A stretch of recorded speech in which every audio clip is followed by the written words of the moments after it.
Palagi ng MVP.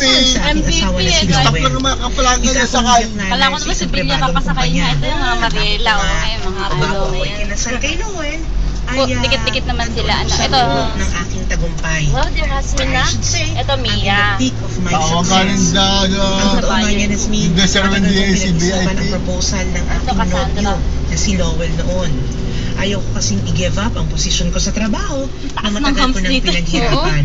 Hindi ka pwede talagang magkaroon. Achiever na kasi ako, Asmin. I'm very competitive at mataas ang posisyon ko sa buhay.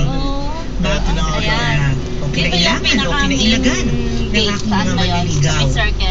Asmin, at sa aking mga manliligaw kung yun, si Noel talaga ang tanging nagtsaga na nagpatuloy na suyuin ako hanggang sa finally ay maging nobyo ko na siya.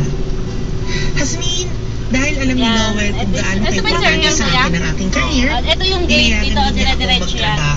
Dire-diretso yan, dyan magkakaroon ng main gate yan. Ito, ang baba na ang helicopter.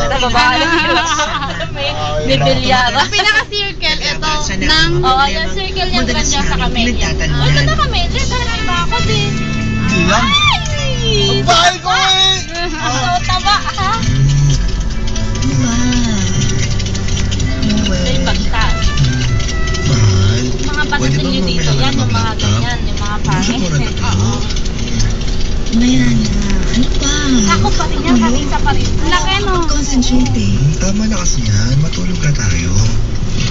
Noel, may ginagawa pa ako. May deadline akong tinatapos. Kailangan ma-email ko to sa secretary ko by midnight.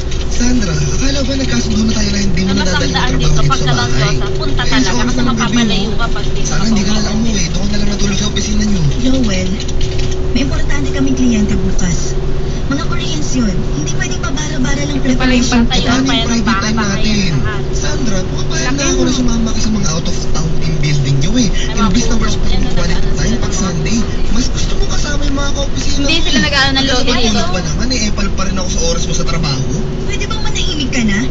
Hindi ako makapag-concentrate eh. Stressed out na nga ako sa opisina, dumadagdag ka pa dito sa O bahay. bakit wala ba akong karapatang magreklamo?